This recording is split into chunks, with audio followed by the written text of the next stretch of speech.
한국, 난방도 제대로 안 될걸. 너 거기 가서 얼어 죽는다. 토론토 공항. 제 룸메이트는 필사적으로 저를 말렸죠. 하지만 정확히 한 달 뒤, 영하 15도의 서울. 화상 통화 속 제 모습을 본 그는 자기 눈을 의심했습니다. 왜냐고요? 저는 반팔 차림으로 TV를 보며 아이스크림을 퍼먹고 있었으니까요. 말도 안 돼. 난방비를 얼마나 쓴 거야? 한 달에 35만원짜리 난방비를 내고도 집에서 패딩을 입는 난방지옥 캐나다. 그의 상식으로는 도저히 이해 불가능한 상황. 단돈 52,000원. 이 돈으로 제 한국 원룸 전체는 후끈한 찜질방 사우나로 변신했습니다. 오만한 캐나다 친구를 경악시킨 K바닥의 위대한 기술. 도대체 그 좁은 방 안에서 무슨 기적이 벌어진 걸까요? 지금부터 그 믿기 힘든 5주의 기록을 공개합니다. 시작 전에 구독과 좋아요 버튼을 눌러주시면 영상 제작에 큰 힘이 됩니다. 지금 이 이야기를 어디에서 듣고 계신지도 댓글로 알려주세요. 그럼 바로 시작할게요. 안녕하세요. 저는 제이크 모리슨입니다. 토론토 대학교 경제학과 3학년이고요. 22살입니다. 고등학교 2학년 때 넷플릭스에서 우연히 본 한국 드라마 때문에 한국어에 빠졌어요. 처음엔 자막 없이 보고 싶다는 단순한 이유로 시작했는데 대학에 와서는 제2외국어로 한국어를 선택했죠. 한국학 교수님이 교환학생 프로그램을 추천해 주셨고 그게 제가 서울행을 결심하게 된 계기였습니다. 2024년 1월 18일 목요일 토론토의 아침 온도는 영하 26도였습니다. 하지만 진짜 문제는 창밖이 아니라 창 안이었어요. 침대에서 눈을 뜬 순간 코끝이 시렸습니다. 이불 밖으로 손을 내밀자 손가락 끝이 얼얼했죠. 거실 벽에 걸린 온도계를 확인했더니 섭씨 15도를 가리키고 있었어요. 분명 어젯밤에 난방을 21도로 설정하고 잤는데 말이에요. 저는 침대 옆에 쌓아둔 옷더미를 뒤적였습니다. 회색 후드티를 꺼내 입고 그 위에 네이비 플리스 집업을 한 겹 더 껴입었어요. 발에는 양말을 2겹 신었고요. 이게 제 겨울 실내 복장이었습니다. 집 밖이 아니라 집 안에서요. 부엌으로 나가니 룸메이트 브라이언이 검은색 패딩 점퍼를 입은 채로 커피를 내리고 있었어요. 그의 목엔 목도리까지 둘러져 있었습니다. 우리 집 안에서요. 제이크, 어젯밤에 난방 온도 몇 도로 설정했어? 21도. 왜? 21도로 해놔도 이 모양이네. 밤새 보일러가 쉬지도 않고 돌아간 것 같은데. 브라이언이 스마트폰을 꺼내 화면을 제게 보여줬습니다. 전력회사 앱이었어요. 실시간 전기 사용량 그래프가 표시되고 있었죠. 봐봐. 어제 하루 전기 사용량이 78kW야. 작년 같은 기간엔 62kW였는데 올해는 더 심해졌어. 이번 달 청구서 최소 380달러는 나올 것 같은데. 한화로 환산하면 약 51만 원이었습니다. 2명이 나눠내니까 제 몫은 25만 원 정도였죠. 그래도 12월보단 낫잖아. 그때 420달러 나왔었는데. 낫긴 뭐가 나. 월세가 1200달러인데 난방비가 400달러면 거의 3분의 1이잖아. 식비 빼면 남는 게 없어. 맞는 말이었어요. 토론토에서 겨울나기는 생존이 아니라 돈과의 전쟁이었습니다. 난방 온도를 18도로 낮추면 집이 냉장고가 되고 22도로 올리면 통장 잔고가 바닥을 치죠. 작년 겨울엔 더 심각했어요. 러시아 마이너스 우크라이나 전쟁 여파로 천연가스 가격이 폭등했거든요. 11월 한 달 난방비가 520달러까지 나왔었습니다. 그때 저희는 진지하게 고민했어요. 겨울 내내 난방을 끄고 도서관에서 살까? 브라이언이 뜨거운 커피를 한 모금 마시며 물었습니다. 그나저나 한국 교환학생 프로그램은 어떻게 됐어? 결과 나왔어? 응, 합격했어. 다음 달 5일에 출국이야. 오, 축하해. 근데 한국도 겨울 엄청 춥지 않아? 뉴스에서 본 것 같은데. 브라이언이 스마트폰으로 서울 날씨를 검색하기 시작했어요. 지금 서울 날씨 영하 10도네. 토론토보단 확실히 덜 춥긴 한데 그래도 상당히 추운 거 아냐?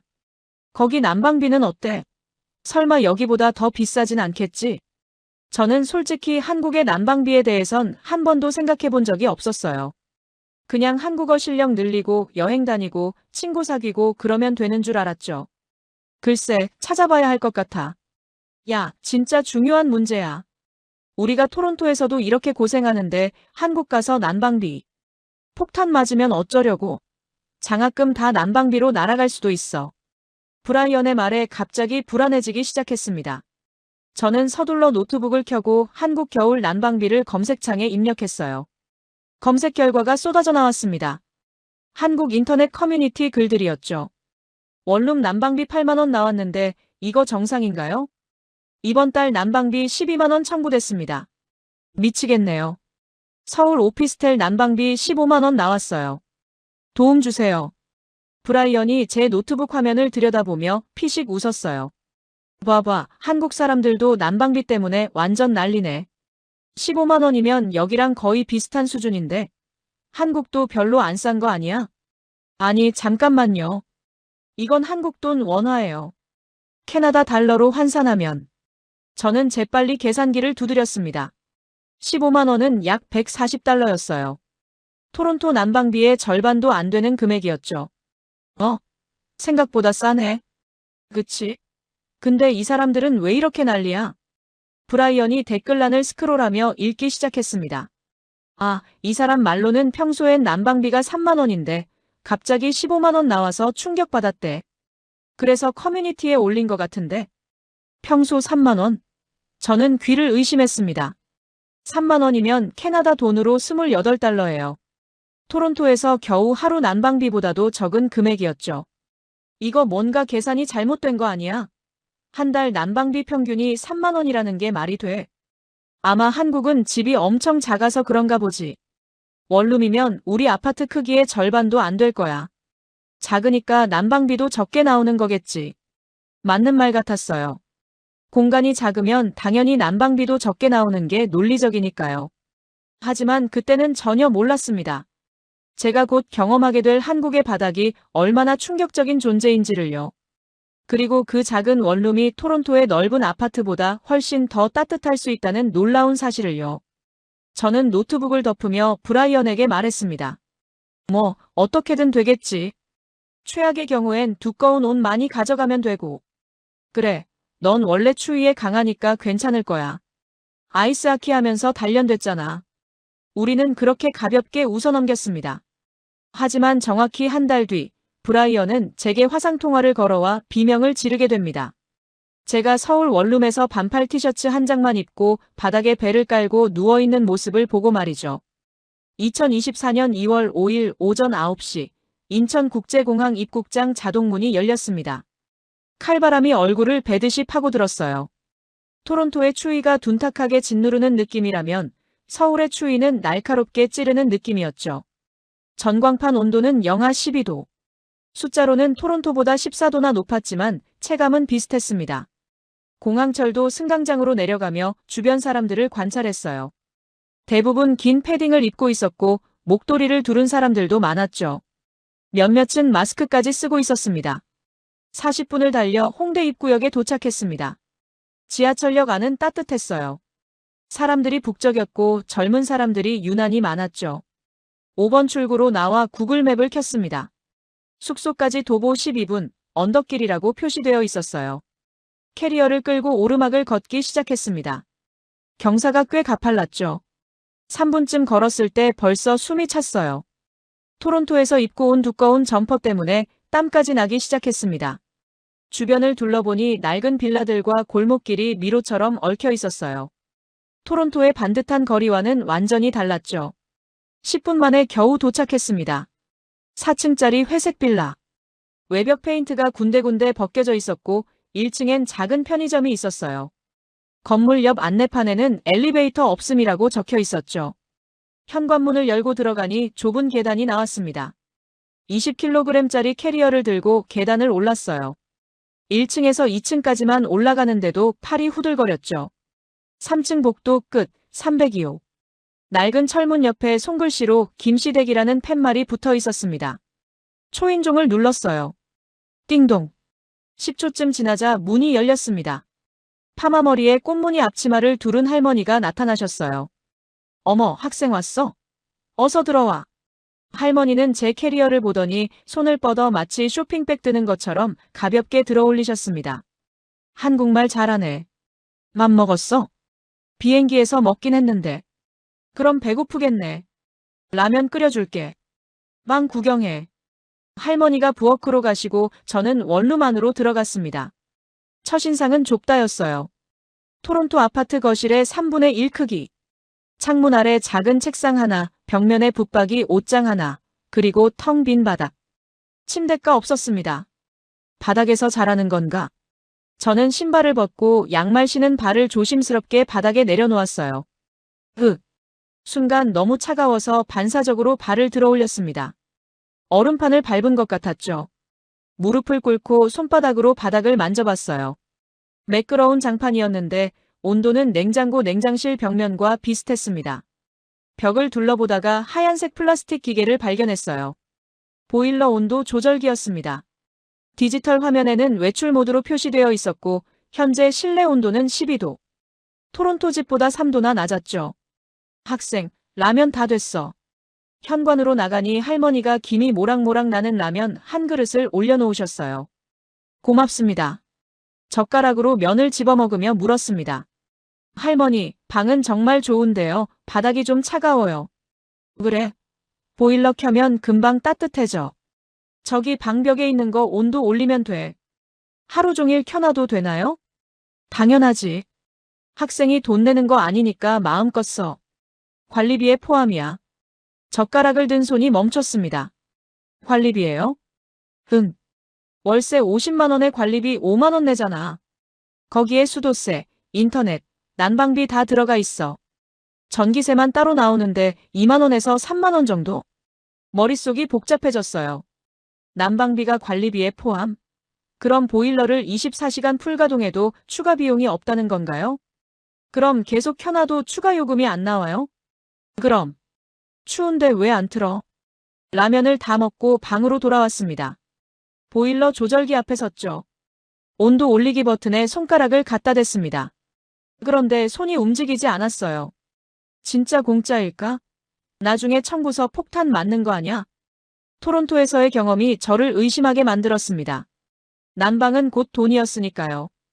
공짜 난방 같은 건 존재할 수 없었죠. 오늘 밤은 참자. 내일 한국 친구한테 확인하고 결정하자. 캐리어를 열어 침낭을 꺼냈습니다. 토론토에서 쓰던 영하 10도용 캠핑 침낭이었어요. 한국 오기 전 인터넷으로 주문한 전기장판도 꺼냈죠. 전기장판을 바닥에 펼치고 침낭을 깔았습니다. 플러그를 콘센트에 꽂고 온도를 중으로 설정했어요. 전기장판은 전기세 얼마 안 나온다고 했으니까. 후드티 위에 얇은 패딩까지 껴입고 침낭 속으로 들어갔습니다. 전기장판이 서서히 따뜻해지기 시작했어요. 등 부분은 미지근했지만 발 쪽은 여전히 차가웠습니다. 바닥에서 올라오는 냉기가 침낭을 뚫고 발가락 끝까지 파고들었죠. 괜찮아. 토론토 집보다는 나아. 거긴 침대에서도 추웠으니까. 스스로를 위로하며 눈을 감았습니다. 하지만 새벽 2시 이상한 소리에 잠이 깼어요. 어디선가 물이 흐르는 소리. 벽 속에서 나는 것 같았습니다. 귀를 기울였어요. 소리는 벽을 타고 바닥 쪽으로 내려가고 있었죠. 마치 파이프를 통해 뜨거운 물이 이동하는 것 같았습니다. 옆집에서 보일러를 튼 거구나.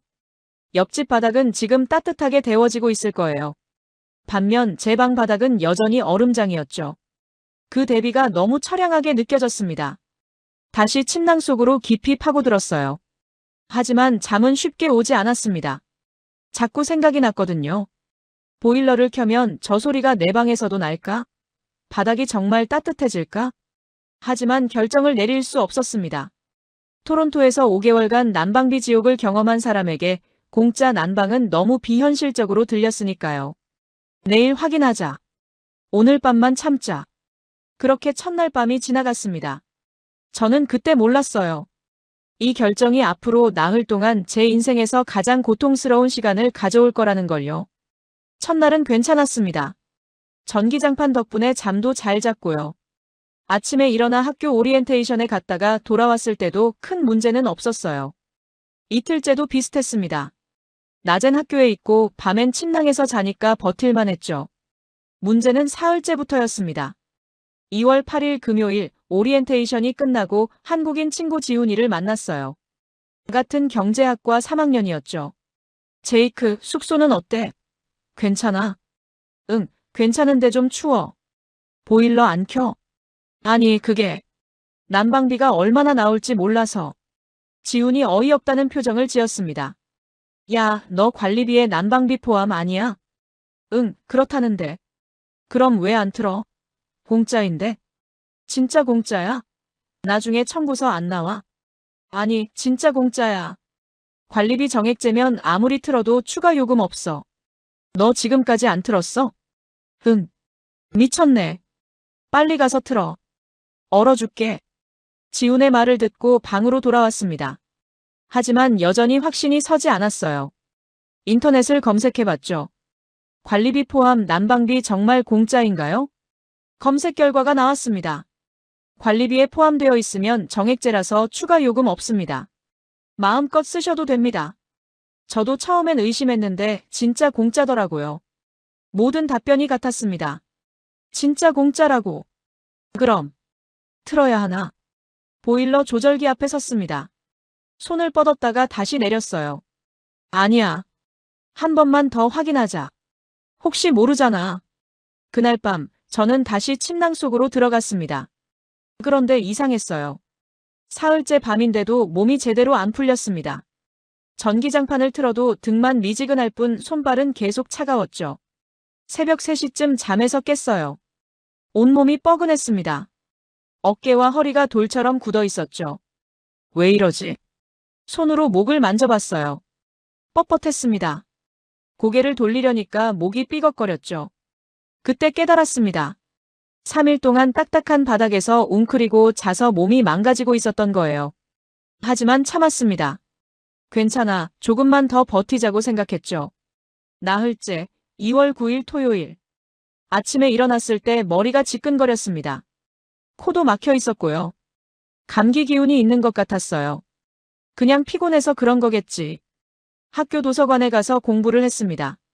따뜻한 도서관에 있으니까 좀 나아지는 것 같았어요. 저녁 7시 방으로 돌아왔습니다. 문을 열고 들어서는 순간 냉기가 확 밀려왔죠. 실내 온도 10도. 어제보다 2도나 더 내려갔습니다. 저는 재빨리 전기장판을 켜고 침낭 속으로 들어갔어요. 후드티 2장을 껴입었죠. 하지만 이번엔 달랐습니다. 전기장판을 틀어도 몸이 전혀 안 따뜻해졌어요. 오히려 더 추운 것 같았죠. 온몸에서 한기가 올라왔습니다. 이빨이 딱딱 부딪혔어요. 이건 뭐지? 체온계를 꺼내 재봤습니다. 37.8도. 열이 났습니다. 감기구나. 약을 먹고 침낭에 누웠어요. 하지만 잠이 오지 않았습니다. 온몸이 으슬으슬 떨렸거든요. 새벽 1시 상태가 더 악화됐습니다. 오한이 심해져서 이불을 덮어도 소용없었어요. 머리는 지끈거렸고 목은 칼로 긋는 것처럼 아팠죠. 보일러를 틀까? 그 생각이 머릿속을 맴돌았습니다. 아니야. 내일 아침까지만 버티자. 그럼 병원 가면 돼. 하지만 새벽 2시, 저는 한계에 다다랐습니다. 손발이 얼음장처럼 차가웠어요. 아무리 침낭 속에서 몸을 웅크려도 체온이 올라가지 않았죠. 이러다 진짜 죽는 거 아냐? 공포가 밀려왔습니다.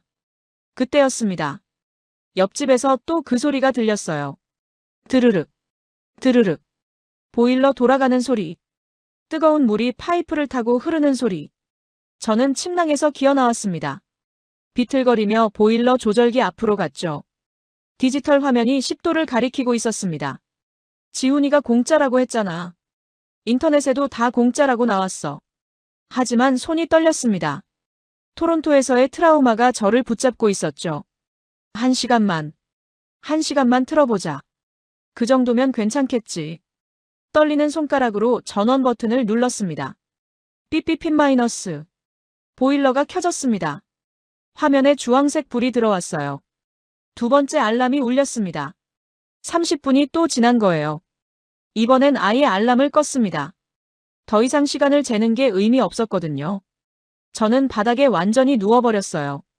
팔과 다리를 쭉 펴고 대자로 누웠죠. 신기했습니다. 라디에이터는 얼굴만 뜨겁고 발은 차가웠는데 이 바닥은 정반대였어요. 등과 엉덩이, 허벅지가 골고루 따뜻했죠. 머리 쪽은 시원한 공기가 있었고요. 이게 온돌이구나. 한국 오기 전에 찾아봤던 자료가 떠올랐습니다. 온돌은 바닥을 데우는 난방 방식이라고 했죠. 3000년 전부터 한국인들이 써왔다고도 했고요. 3000년 동안 이렇게 살았다고? 그때는 이해가 안 됐어요. 왜 바닥을 데우지? 공기를 데우는 게 더 빠르고 효율적인데. 하지만 지금은 알 것 같았습니다. 공기는 금방 식어요. 토론토 집이 그랬죠. 라디에이터를 풀가동해도 조금만 멀어지면 춥고 창문 열면 바로 냉기가 들어왔죠. 하지만 바닥은 달랐습니다. 한번 데워지면 식지 않았어요. 거대한 돌덩이처럼 열을 머금고 있었죠. 저는 뒤척였습니다. 옆으로 누워봤다가 엎드려봤다가 다시 뒤로 눕기를 반복했어요. 어떤 자세를 취해도 따뜻했습니다. 바닥 전체가 균일하게 데워져 있었거든요. 감기 때문에 얼었던 손발이 녹기 시작했어요. 뻣뻣했던 목과 어깨도 풀어졌죠. 아, 이래서 한국 사람들이 바닥에서 사는구나. 침대가 필요 없었던 이유를 알았습니다. 바닥 자체가 거대한 온열 침대였으니까요. 정신을 차리니 휴대폰 화면이 빛나고 있었어요. 오전 7시. 헉. 벌떡 일어났습니다. 보일러를 새벽 2시에 켰으니까 벌써 5시간이나 돌아간 거예요. 망했다. 전기세 폭탄이다. 급하게 보일러를 끄려고 조절기 앞으로 갔습니다. 손을 뻗다가 멈췄어요. 방 안 온도가 22도로 표시되어 있었거든요. 딱 적정 온도였죠. 그리고 제 몸 상태를 확인했습니다. 어제까지 있던 오한이 사라졌어요. 머리도 맑았고 목도 안 아팠죠. 손발도 따뜻했습니다. 완전히 회복된 거예요. 하루 만에. 5시간 동안 틀었는데 얼마나 나올까? 토론토 기준으로 계산해봤습니다. 5시간이면 최소 5만 원 정도는 나올 거예요. 관리비에 포함이라고 했지만 혹시 모르잖아. 불안했지만 일단 학교에 가야 했어요. 월요일이라 수업이 있었거든요. 학교 가는 길 편의점에 들렀습니다. 할머니께 드릴 과일이라도 사야 할 것 같았어요. 난방비가 많이 나오면 사과라도 드려야 할 것 같아서요. 수업을 듣는 내내 집중이 안 됐습니다. 머릿속으로 계속 계산했거든요. 5시간. 토론토면 5만 원. 관리비 포함이라고 했으니까 0원? 아니면 일부만 포함? 수업이 끝나고 지훈이를 찾아갔어요. 지훈아, 있잖아. 왜? 어제 보일러 틀었거든. 오, 드디어 제정신 차렸네. 몇 도로 했어? 20도. 근데 5시간 정도 틀었어. 그래서? 전기세 많이 나올까? 지훈이 웃었습니다. 야, 몇 번을 말해. 관리비 포함이면 공짜야. 5시간이든 24시간이든 똑같아. 진짜? 진짜. 너 방 관리비 5만 원이지. 그게 1년 내내 똑같아. 여름에도 겨울에도. 그럼 24시간 틀어도 돼. 당연하지. 아니, 왜 끄냐? 계속 켜놔야지. 계속? 응. 한국 사람들은 겨울엔 보일러 안 꺼. 나가도 켜놓고 나가고 자도 켜놓고 자. 온도만 조절하지. 충격이었습니다. 토론토에서는 나갈 때 무조건 난방을 껐어요. 1분 1초가 돈이었으니까요. 자는 동안에도 온도를 최대한 낮췄죠. 하지만 한국에서는 24시간 내내 틀어놓는다고? 그럼 너도 지금 틀어놓고 학교 온 거야? 당연하지. 지금 내 방 24도일걸? 집 가면 따뜻해.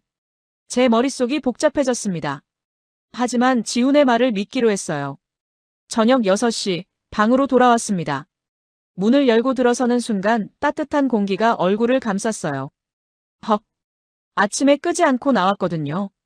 보일러가 10시간 넘게 돌아간 거예요. 급하게 조절기를 확인했습니다. 실내 온도 22도. 아침과 똑같았죠. 바닥에 손을 댔어요. 따뜻했습니다. 아니, 뜨끈했어요. 저는 신발을 벗고 양말도 벗었습니다. 맨발로 바닥을 밟았죠. 오. 발바닥 전체로 전해지는 온기. 이게 진짜 온돌이었습니다. 침낭을 치웠어요. 전기장판도 정리했죠. 더 이상 필요 없었으니까요. 옷장에서 얇은 티셔츠를 꺼내 입었습니다. 토론토에서는 한여름에나 입던 반팔이었어요. 그리고 바닥에 그냥 누웠습니다. 이불도 없이 그냥요. 따뜻했어요. 아니, 완벽했습니다. 천장을 보며 생각했습니다. 토론토에서는 월 25만 원 내고도 집에서 패딩 입었는데 여기선 관리비 5만 원에 반팔 입고 있네. 웃음이 나왔어요. 그때 휴대폰이 울렸습니다. 브라이언한테 온 메시지였어요. 제이크, 너 잘 지내? 토론토 어제 영하 30도 찍었어. 우리 집 난방비 이번 달 450달러 나올 것 같아. 450달러. 한화로 60만 원이었습니다.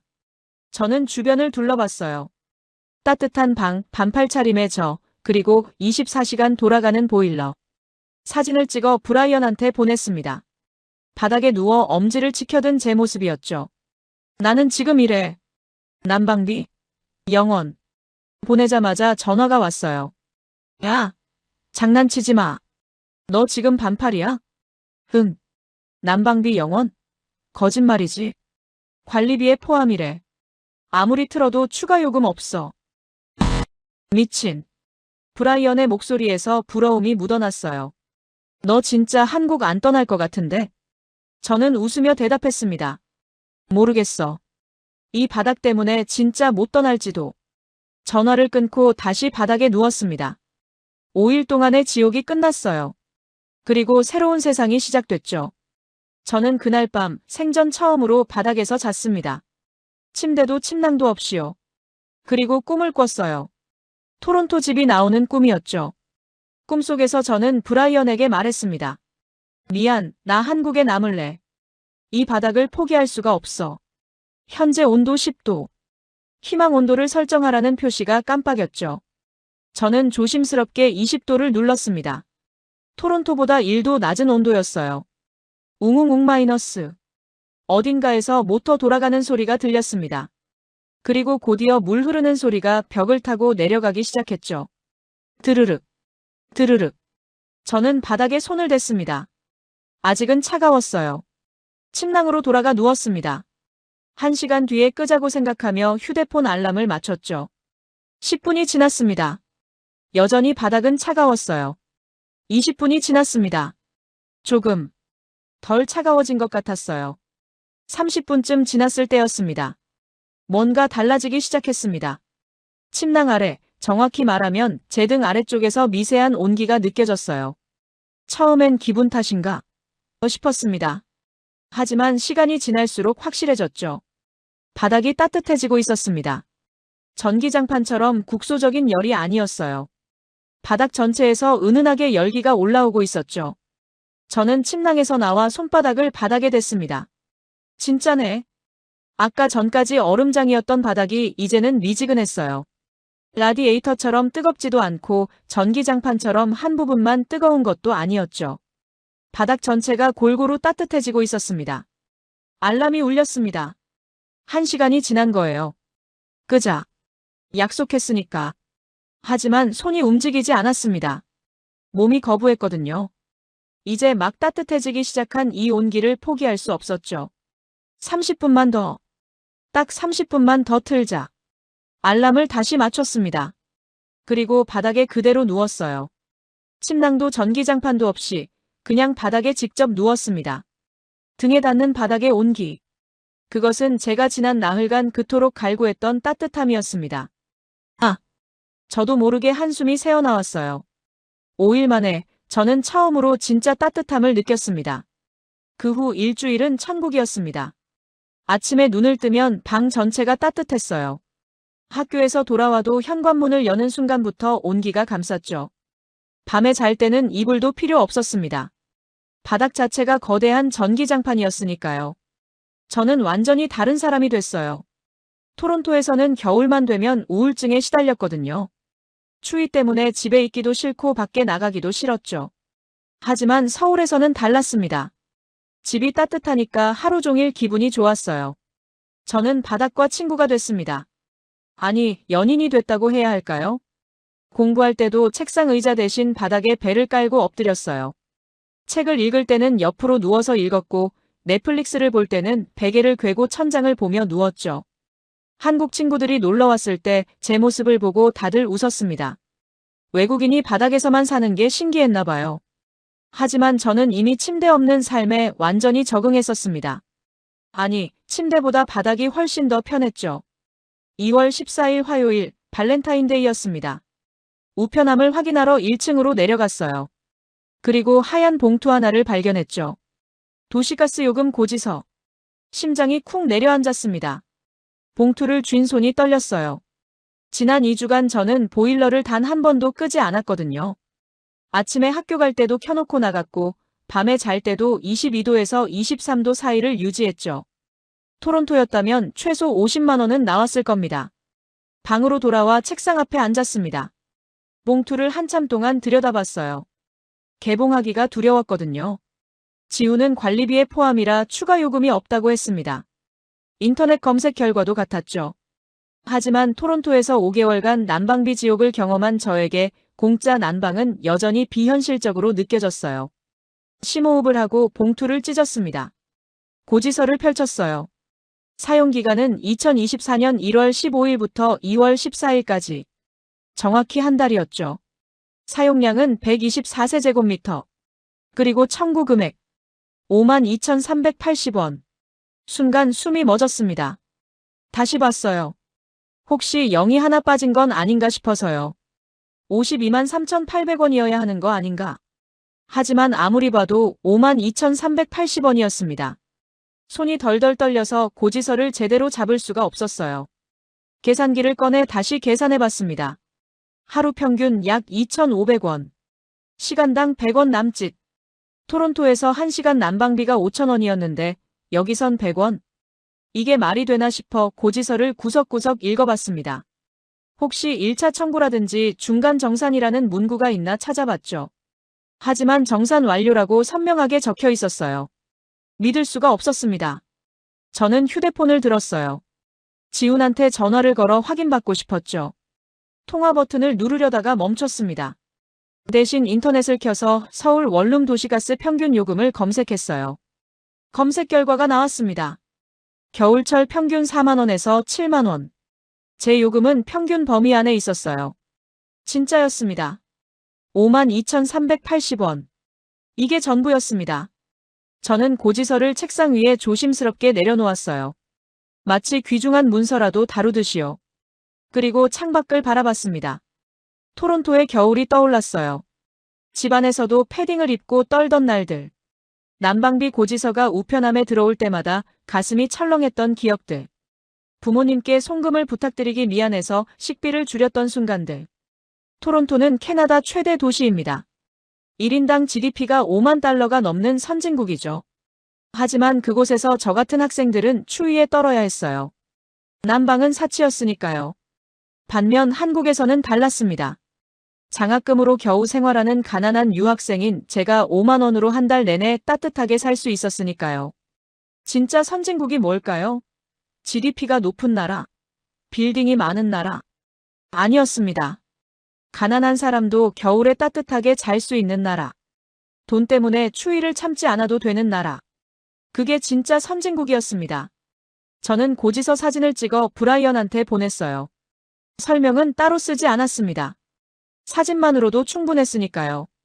2분 뒤 브라이언한테 전화가 왔습니다. 통화 버튼을 누르자마자 그의 비명이 들렸어요. 저는 침착하게 설명했죠. 2주간 24시간 내내 틀었다고.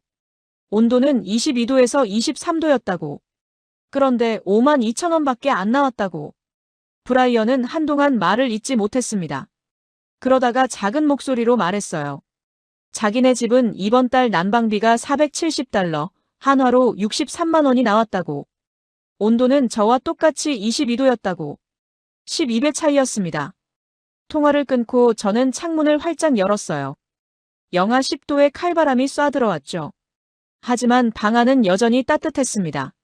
저는 반팔 티셔츠만 입고 있었어요. 냉장고에서 어제 산 딸기 아이스크림을 꺼냈습니다. 바닥에 배를 깔고 엎드려 아이스크림을 먹기 시작했죠. 입은 차갑고 등은 뜨거운 이 모순적인 쾌락. 이게 바로 토론토에서 꿈꿨던 겨울이었습니다. 추위 걱정 없는 겨울. 난방비 걱정 없는 겨울.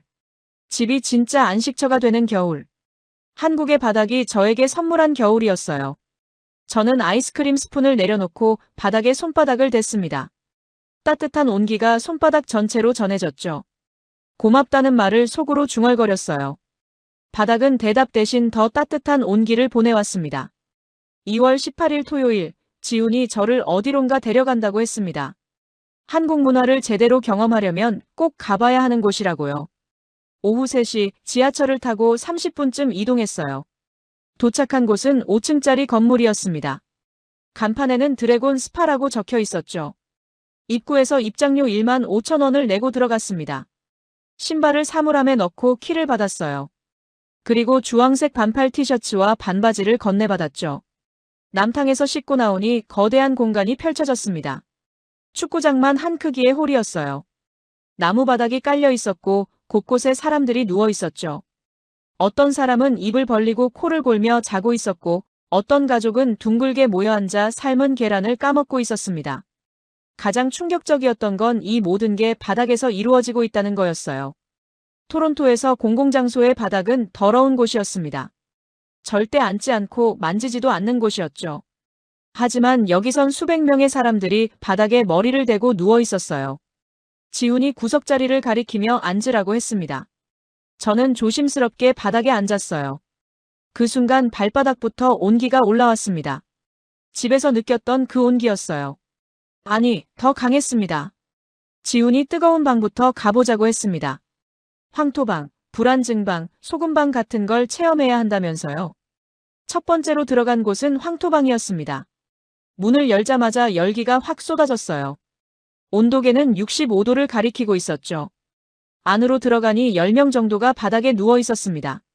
다들 땀을 뻘뻘 흘리고 있었어요. 저도 자리를 잡고 누웠죠. 뜨거웠습니다. 토론토 사우나와는 차원이 달랐어요. 공기가 뜨거운 게 아니라 바닥이 뜨거웠거든요. 등을 바닥에 댔더니 척추를 따라 열기가 스며들었습니다. 마치 뜨거운 돌 위에 누운 것 같았죠. 처음엔 너무 뜨거워서 일어나고 싶었어요. 등판이 따갑고 숨쉬기조차 힘들었죠. 하지만 참고 누워 있었습니다. 1분이 지나자 땀이 이마에 맺히기 시작했어요. 2분쯤 되니 등에서 땀이 쏟아졌죠.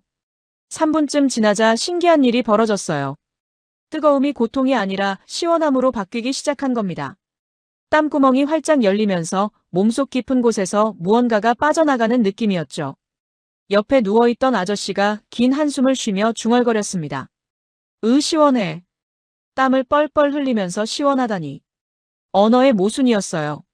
하지만 5분 뒤 저도 똑같은 말을 하고 있었습니다. 10분 만에 나왔어요. 온몸이 땀으로 흠뻑 젖어 있었죠.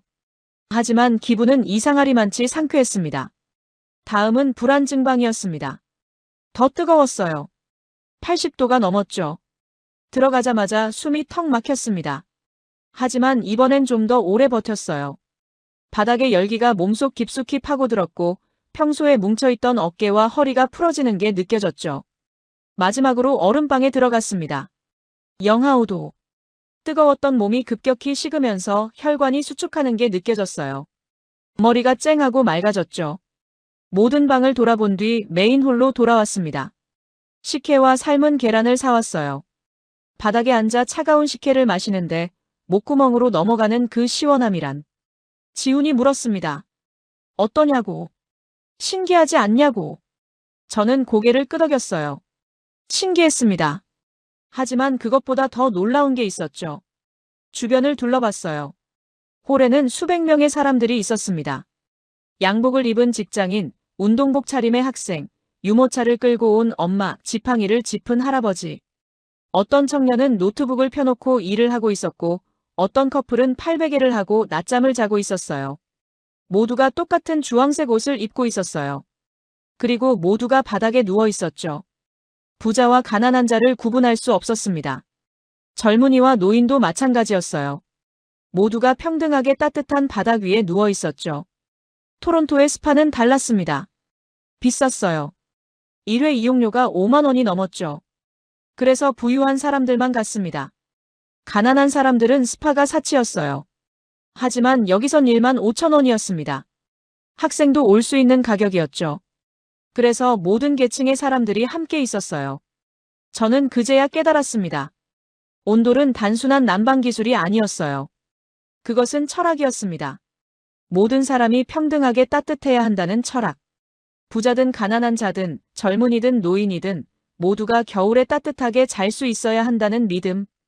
3000년 전 한국인들이 바닥을 데우기 시작한 이유를 알 것 같았어요. 공기를 데우면 위쪽만 따뜻해집니다. 천장 가까이만 뜨겁죠. 하지만 바닥을 데우면 모두가 평등하게 따뜻합니다. 바닥은 모든 사람에게 똑같이 닿으니까요. 저는 바닥에 완전히 누웠습니다. 팔다리를 쭉 펴고 천장을 바라봤어요. 한 달 전 토론토 공항에서 출발할 때만 해도 저는 한국이 추울 거라고 생각했습니다. 가난하면 추위에 떨어야 한다고 믿었죠. 하지만 틀렸어요. 한국은 따뜻했습니다. 가난한 유학생인 제게도요. 그 따뜻함은 기술에서 나온 게 아니었어요. 모든 사람이 따뜻해야 한다는 사회의 합의에서 나온 거였죠. 저는 눈을 감았습니다. 바닥에서 올라오는 온기가 등을 감쌌어요. 이 순간만큼은 저도 한국인이 된 것 같았습니다. 따뜻한 바닥 위에 누운 평범한 한국인으로요. 3월 5일 화요일, 한국에 온 지 정확히 한 달이 됐습니다. 저는 이제 완전히 다른 사람이 됐어요. 아침에 일어나면 제일 먼저 바닥에 손을 댔습니다. 오늘도 따뜻하다는 걸 확인하는 게 하루의 시작이었죠. 옷장은 거의 비어 있었어요. 두꺼운 패딩, 후드티, 기모 레깅스는 전부 구석에 처박혔죠. 대신 반팔 티셔츠와 얇은 반바지만 걸려 있었습니다. 그날 저녁 브라이언한테서 영상통화 요청이 왔어요. 한 달 만이었죠. 화면을 켰더니 브라이언이 나타났습니다. 검은색 두툼한 패딩을 입고 있었어요. 목에는 목도리가 감겨 있었고 모자까지 쓰고 있었죠. 제가 물었습니다. 맞게 있냐고. 브라이언이 고개를 저었어요. 집 안이라고 했죠. 카메라를 천천히 돌려 방 안을 보여줬습니다. 창문 옆에 온도계가 보였어요. 섭씨 16도. 그의 목소리가 떨리고 있었습니다. 이번 달은 정말 심각하다고 했어요. 2월 난방비가 $520, 한화로 약 70만 원이 나왔다고 했죠. 3월은 더 추워서 아마 $600를 넘을 거라고. 브라이언이 물었습니다. 제 방은 어떠냐고. 난방비는 얼마나 나왔냐고. 저는 대답 대신 휴대폰을 들고 자리에서 일어났어요. 카메라를 천천히 방 안으로 돌렸죠. 먼저 보일러 조절기를 비췄습니다. 화면에는 23도가 표시되어 있었어요. 브라이언의 집보다 7도나 높았죠. 그 다음 창문 쪽으로 걸어갔습니다. 창문을 활짝 열었어요. 영하 8도의 밤바람이 쏴들어왔죠. 브라이언이 소리쳤습니다. 뭐 하냐고. 왜 창문을 여냐고. 저는 대답하지 않았어요. 대신 냉장고 냉동실을 열고 아이스크림 하나를 꺼냈습니다. 초코 맛이었죠. 그리고 바닥에 배를 깔고 엎드렸어요. 휴대폰을 세워놓고 아이스크림을 뜯었습니다. 브라이언은 화면 너머로 제 모습을 멍하니 바라보고 있었어요. 저는 반팔 티셔츠 한 장만 입고 있었습니다. 반바지였고요. 양말도 신지 않았죠. 창문은 활짝 열려 있었고 저는 바닥에 누워 아이스크림을 먹고 있었습니다. 한참을 침묵이 흘렀어요. 브라이언이 입을 열었습니다. 목소리가 갈라져 있었죠. 지금 장난치는 거냐고 물었어요. 어떻게 창문을 열고 아이스크림을 먹을 수 있냐고. 저는 아이스크림 한 입을 베어 물고 대답했습니다. 바닥이 따뜻하다고. 창문을 열어도 괜찮다고. 오히려 조금 열어야 적당하다고. 브라이언이 다시 물었어요. 난방비는 얼마 나왔냐고. 저는 책상 서랍을 열어 고지서를 꺼냈습니다. 카메라에 가까이 갖다 댔죠. 52,380원. 브라이언은 한참 동안 말이 없었어요. 그러더니 작은 목소리로 말했습니다. 캐나다 돈으로 환산하면 얼마냐고. $48라고 대답했어요. 브라이언의 손이 떨리기 시작했습니다. 그는 자기 집 난방비 고지서를 꺼내 화면에 비췄어요. $520. 10배가 넘는 차이였습니다. 저는 조용히 물었어요. 지금 집에서 뭐 입고 있냐고. 브라이언이 카메라를 아래로 내렸습니다. 패딩 안에 후드티를 입고 있었어요. 그 안에 또 긴팔 티셔츠가 보였죠. 바지는 기모 트레이닝복이었습니다. 저는 제 차림을 보여줬어요. 반팔 하나, 반바지 하나. 그게 전부였죠. 브라이언이 물었습니다. 정말 춥지 않냐고. 거짓말 아니냐고. 저는 바닥에 손바닥을 댔습니다. 그리고 말했죠. 바닥이 따뜻하다고. 라디에이터처럼 공기를 데우는 게 아니라 바닥 자체가 뜨겁다고. 그래서 온몸이 따뜻하다고. 브라이언은 이해할 수 없다는 표정이었어요. 그는 토론토에서 태어나고 자랐습니다. 평생 라디에이터와 히터로 난방을 해왔죠. 바닥이 따뜻하다는 개념 자체가 낯설었던 거예요. 저는 설명했습니다. 한국에는 온돌이라는 게 있다고. 3000년 전부터 바닥을 데워서 난방을 해왔다고. 그래서 에너지 효율이 엄청나게 높다고. 브라이언이 계산기를 두드리기 시작했어요. $520를 12개월로 곱했죠. 연간 $6,240. 한화로 약 840만 원이었습니다. 반면 제 난방비는 연간 60만 원 정도였어요. 14배 차이. 브라이언의 얼굴이 창백해졌습니다. 그는 떨리는 목소리로 물었어요. 한국에 남을 거냐고. 교환학생 끝나고 토론토로 안 돌아올 거냐고. 저는 창밖을 바라봤어요. 서울의 야경이 펼쳐져 있었습니다. 차가운 밤이었지만 제 방은 따뜻했죠. 솔직하게 대답했습니다. 모르겠다고. 하지만 이 바닥을 떠나기가 쉽지 않을 것 같다고. 브라이언이 쓴웃음을 지었어요. 자기라도 그럴 거라고 했죠. 한 달에 5만 원으로 따뜻하게 살 수 있는데 왜 70만 원 내면서 춥게 살겠냐고. 통화를 끊기 전에 브라이언이 마지막으로 물었습니다. 정말 부럽지 않냐고. 캐나다가 그립지 않냐고. 저는 고개를 저었어요. 하나도 안 그립다고 했죠. 토론토의 넓은 아파트도 높은 빌딩도 우아한 카페도 그립지 않다고.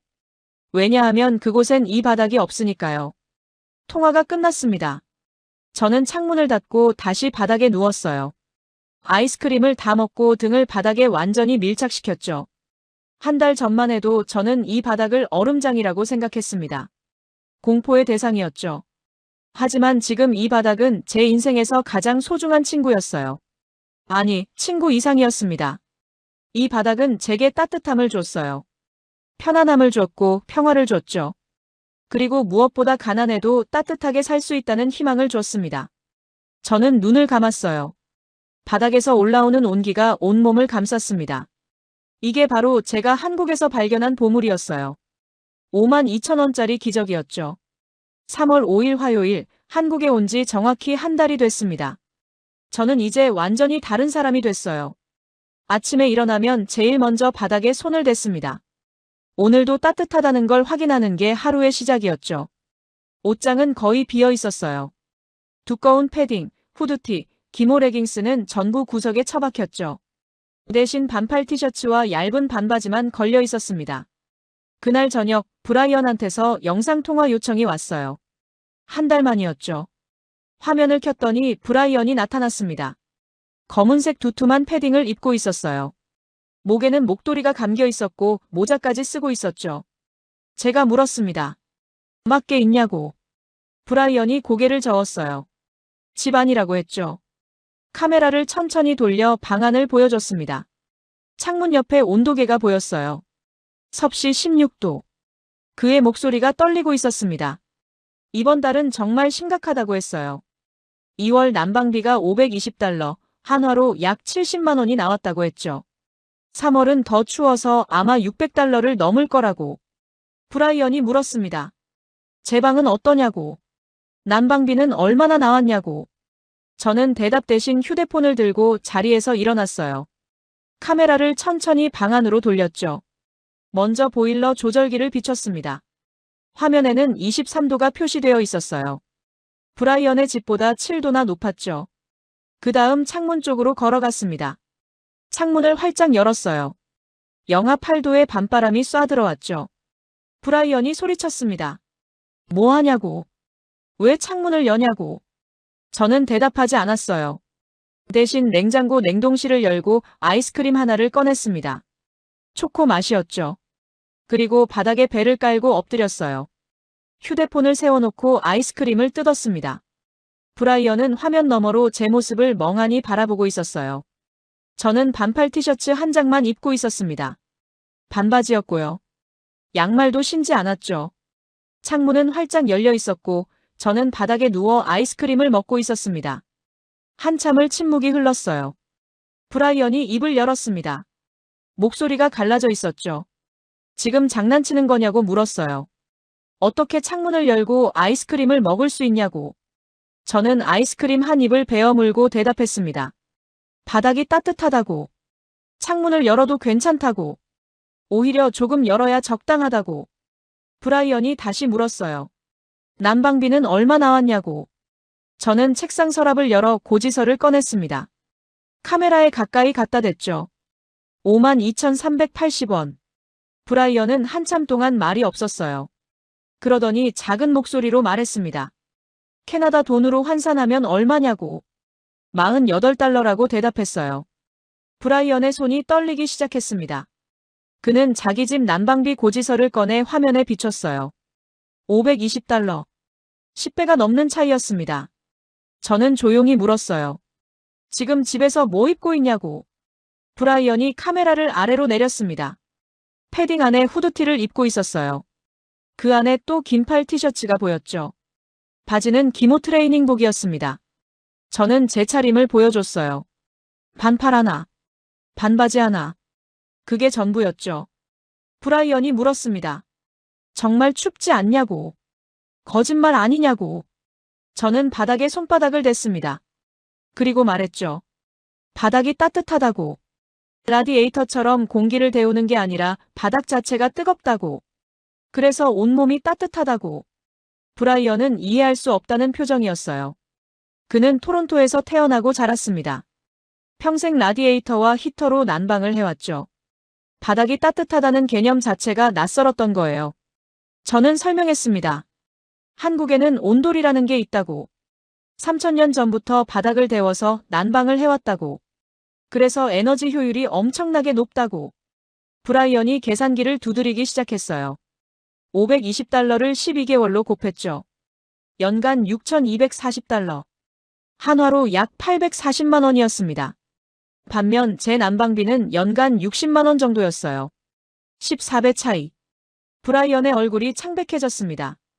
그는 떨리는 목소리로 물었어요. 한국에 남을 거냐고.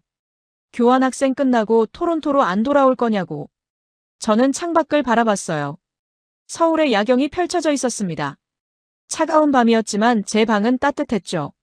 솔직하게 대답했습니다. 모르겠다고. 하지만 이 바닥을 떠나기가 쉽지 않을 것 같다고. 브라이언이 쓴웃음을 지었어요. 자기라도 그럴 거라고 했죠. 한 달에 5만 원으로 따뜻하게 살 수 있는데 왜 70만 원 내면서 춥게 살겠냐고. 통화를 끊기 전에 브라이언이 마지막으로 물었습니다. 정말 부럽지 않냐고. 캐나다가 그립지 않냐고. 저는 고개를 저었어요. 하나도 안 그립다고 했죠. 토론토의 넓은 아파트도 높은 빌딩도 우아한 카페도 그립지 않다고. 왜냐하면 그곳엔 이 바닥이 없으니까요. 통화가 끝났습니다. 저는 창문을 닫고 다시 바닥에 누웠어요. 아이스크림을 다 먹고 등을 바닥에 완전히 밀착시켰죠. 한 달 전만 해도 저는 이 바닥을 얼음장이라고 생각했습니다. 공포의 대상이었죠. 하지만 지금 이 바닥은 제 인생에서 가장 소중한 친구였어요. 아니, 친구 이상이었습니다. 이 바닥은 제게 따뜻함을 줬어요. 편안함을 줬고 평화를 줬죠. 그리고 무엇보다 가난해도 따뜻하게 살 수 있다는 희망을 줬습니다. 저는 눈을 감았어요. 바닥에서 올라오는 온기가 온몸을 감쌌습니다. 이게 바로 제가 한국에서 발견한 보물이었어요. 52,000원짜리 기적이었죠. 6월 28일, 교환학생 프로그램 마지막 날이었습니다. 짐은 이미 다 쌌어요. 캐리어는 올 때보다 가벼웠죠. 두꺼운 옷들을 대부분 기부했거든요. 더 이상 필요 없었으니까요. 오후 5시, 방 안은 텅 비어 있었습니다. 책상도 옷장도 제자리였지만 제 흔적은 모두 사라졌어요. 단 하나를 제외하고는요. 바닥. 저는 마지막으로 신발을 벗고 맨발로 바닥을 밟았습니다. 6월 말이라 보일러는 꺼져 있었어요. 하지만 바닥은 여전히 미지근했죠. 낮 동안 햇볕을 받아 데워진 온기였습니다. 바닥에 앉았어요. 손바닥을 장판에 댔죠. 5개월 동안 제게 따뜻함을 준 이 바닥. 이제 이별해야 했습니다. 문득 지난 5개월이 주마등처럼 스쳐 지나갔어요. 2월 5일, 얼음장 같던 첫날 밤. 침낭 속에서 떨며 보일러를 켤까 말까 고민하던 순간. 할머니가 보일러를 켜라고 하셨지만 믿을 수 없었던 제 모습. 2월 6일부터 9일까지 전기장판과 침낭으로 버티던 나흘. 몸이 점점 굳어가고 감기에 걸렸던 기억. 2월 9일 새벽 2시 한계에 다다라 떨리는 손으로 전원 버튼을 눌렀던 순간. 30분 뒤 바닥에서 올라오던 그 온기. 2월 14일 52,380원짜리 고지서를 받아들고 멍했던 순간. 토론토의 하루치가 한국의 한 달치였던 충격. 2월 18일 찜질방에서 수백 명이 평등하게 따뜻한 바닥 위에 누워있던 광경. 그리고 3월 5일 브라이언에게 반팔 차림으로 아이스크림을 먹으며 보여줬던 반전. 모든 게 이 바닥 위에서 일어났습니다. 저는 토론토로 돌아갈 예정이었어요. 학교를 졸업해야 했으니까요. 하지만 마음 한구석에선 이미 결정을 내린 상태였죠. 졸업 후 다시 한국으로 올 거였습니다. 이유는 간단했어요. 이곳엔 이 바닥이 있었으니까요. 토론토에도 좋은 것들이 많았습니다. 일자리가 있었고 높은 연봉도 있었어요. 넓은 아파트, 체계적인 시스템, 깨끗한 거리도 있었죠. 하지만 겨울이 되면 저는 다시 집안에서 패딩을 입어야 했어요. 한 달에 70만 원을 난방비로 내면서도요. 그리고 그건 계속 오를 거였습니다. 한국에선 달랐습니다. 연봉이 토론토보다 낮을 수도 있었어요. 집도 더 작고 출퇴근 시간도 더 길 수 있었죠. 하지만 겨울에 따뜻했습니다. 단돈 5만 원이면요. 집에서 반팔을 입을 수 있었고 바닥에 누워 책을 읽을 수 있었죠. 선택은 명확했어요. 저는 바닥에 완전히 누웠습니다. 마지막으로 이 감촉을 기억하고 싶었거든요. 등에 닿는 장판의 매끄러움. 체온보다 살짝 낮은 온도.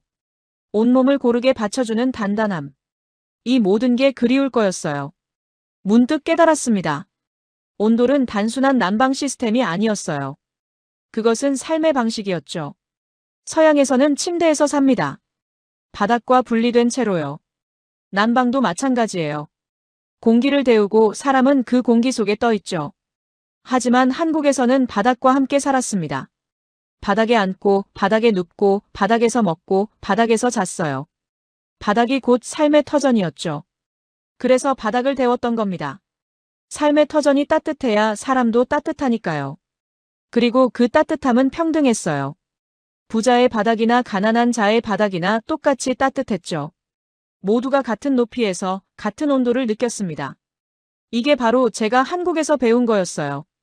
진짜 문명은 높은 빌딩이 아니었습니다. 빠른 인터넷도 비싼 차도 아니었어요. 진짜 문명은 모든 사람이 겨울에 따뜻하게 잘 수 있는 사회였습니다. 가난한 유학생도 노인도 아이도 모두가 추위 걱정 없이 살 수 있는 곳. 그게 진짜 선진국이었죠. 초인종이 울렸습니다. 집주인 할머니였어요. 문을 열자 할머니가 비닐봉지를 건네주셨습니다. 김치와 고추장이 들어있었죠. 할머니가 말씀하셨어요. 캐나다 가서도 잘 먹으라고.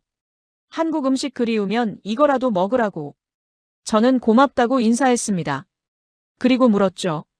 다음 세입자도 관리비에 난방비가 포함이냐고. 할머니가 당연하다고 하셨어요. 원래 그렇게 하신다고. 학생들이 돈 없어서 추위에 떨면 안 되니까요. 저는 그제야 알았습니다. 할머니도 이 철학을 공유하고 있었던 거예요. 모든 사람이 따뜻해야 한다는 믿음을요. 인사를 나누고 할머니가 돌아가셨습니다. 저는 다시 방 안으로 들어와 마지막으로 바닥에 누웠어요. 휴대폰을 꺼내 브라이언한테 메시지를 보냈습니다. 나 다시 올게. 졸업하고. 이 바닥 때문에. 브라이언의 답장이 바로 왔어요. 알았어. 이해해. 나도 너라면 그럴 거야. 저는 휴대폰을 내려놓고 천장을 바라봤습니다. 5개월 전 토론토 공항에서 출발할 때 브라이언이 말했었죠. 한국 가면 얼어 죽을 거라고. 틀렸어요. 한국에서 저는 얼어 죽는 대신 새로 태어났습니다. 추위에 떨지 않아도 되는 세상을 발견했죠. 가난해도 따뜻할 수 있다는 걸 배웠습니다. 그리고 무엇보다 깨달았어요. 진짜 부자는 돈 많은 사람이 아니라 따뜻한 바닥이 있는 사람이라는 걸요. 저는 눈을 감았습니다. 바닥에서 올라오는 마지막 온기를 온몸으로 느꼈어요. 고맙다고 다시 올게라고 속으로 중얼거렸죠. 바닥은 대답 대신 따뜻한 포옹을 보내왔습니다. 이별이 아니었어요. 잠시 떨어져 있을 뿐이었죠. 저는 반드시 돌아올 겁니다. 여러분, 제이크의 이야기 어떠셨나요? 토론토에서 월 70만 원을 내며 떨던 청년이 한국에서 5만 원으로 따뜻하게 살게 된 이야기였습니다. 온돌은 단순한 난방 기술이 아니었습니다. 모든 사람이 평등하게 따뜻해야 한다는 3000년 철학이었죠. 여러분도 지금 따뜻한 바닥 위에 계신가요? 그렇다면 한 번쯤 감사해 보시는 건 어떨까요? 구독과 좋아요로 응원해 주시면 더 감동적인 이야기로 찾아뵙겠습니다. 오늘도 여러분 모두 따뜻하고 건강한 하루 보내시길 바랍니다. 긴 영상 끝까지 시청해 주셔서 감사합니다.